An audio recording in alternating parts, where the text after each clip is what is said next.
भक्तों का चरित्र क्यों सुनना चाहिए। हम ज्ञानी के साथ रहते हैं, हमें ज्ञान प्राप्त होता है, हाँ कि ना? थोड़ा बहुत तो कि अगर आप किसी ज्ञानी के साथ ज़्यादा समय बिताएंगे थोड़ा बहुत ज्ञान आपको प्राप्त होगा। कलाकार के साथ रहेंगे थोड़ी कला प्राप्त होगी।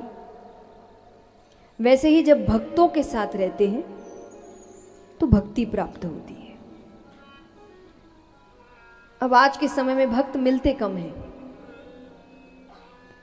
उनमें भक्ति कम, स्वार्थ ज़्यादा है।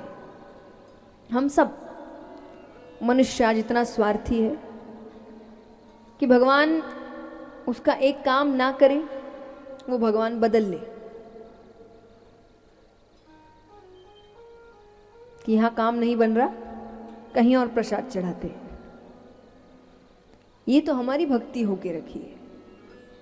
कई आकर कहते भाई हम तो इतनी भक्ति करते हैं फिर भी दुख खत्म नहीं होते।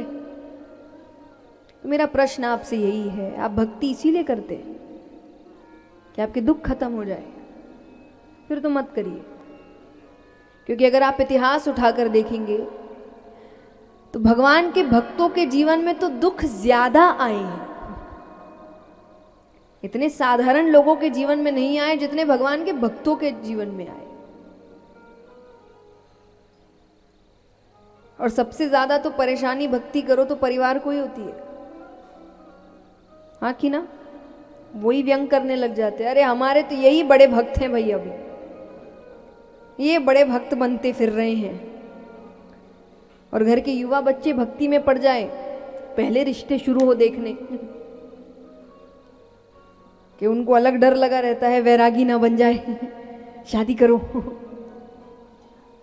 तो बाहर वाले तो दुश्मन बाद में बनते, पहले घर वाले बन जाते।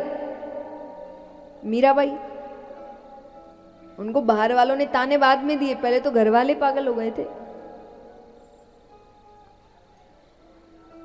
तो ऐसे भक्त जब नहीं रहे तो भक्तों का चरित्र जरूरी हो गया।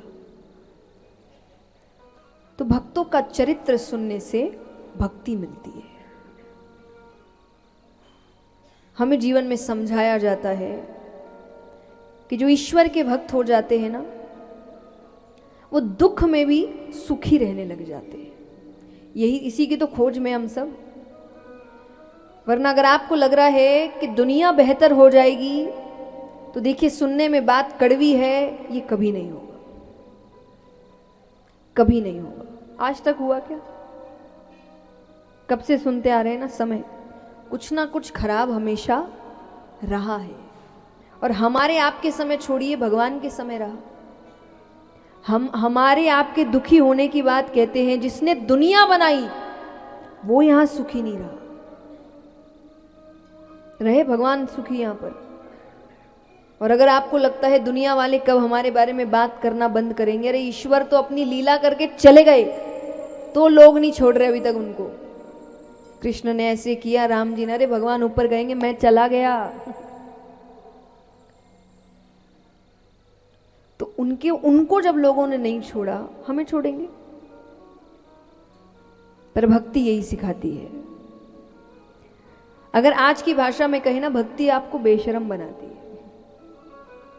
इसलिए कई भजनों में आपने देखा होगा ना, शर्म अब बेच खा बैठे। गोपियों को कहां चिंता थी, पूरा गांव कह रहा है अरे ऐसी है वैसी है। बोले है मीराबाई, कुल को खत्म करने वाली कलंकिनी, आज बड़ी बातें कर रहे हैं उनकी। जब तक वो जीवित रही किसने सुख से रहने दिया? पर उनको फर्क पड़ा, वो मग्न थी। उनके नृत्य में फर्क आया, उनके भजन करने में फर्क आया, उनके प्रेम में फर्क आया। यही स्वभाव तो चाहिए ना हमें, जिसको आप आज कहते हैं डिटैचमेंट। डिटैचमेंट यही तो है। ये गलत आपको व्याख्या दे दी गई है। डिटैचमेंट मतलब जंगल चले जाओ, उसको डिटैचमेंट नहीं कहते, उसको जंगल से अटैचमेंट कहते हैं। मोह तो अभी भी है आपको, अब वैराग्य से मोह है। असल में वैराग्य क्या है? जहां है वहीं मस्त है, हमको किसी से फर्क नहीं पड़ता। कोई अच्छा कह रहा है तो भी ठीक है, नहीं कह रहा तो भी ठीक है। ये असल डिटैचमेंट हुआ ना। पर ये बने कैसे? लोग कहेंगे बड़ा कठिन है। ये भक्ति से है, क्योंकि देखिए ईश्वर से प्रेम जिसको हो जाता है ना, उसका संसार का प्रेम खत्म हो जाता है। प्रेम ही तो दुखी करता है ना आपको। वो ना हो तो दुखी हो। राह चलते कोई हमसे कुछ कह देगा, इतना तकलीफ होगी क्या? बताइए। लेकिन ईश्वर से प्रेम होने के बाद फिर वैसा प्रेम किसी और से नहीं रह जाता। वो प्रेम आपको भक्ति सिखाती है। फिर कितनी भी तकलीफें आए, व्यक्ति अपने मौज में है।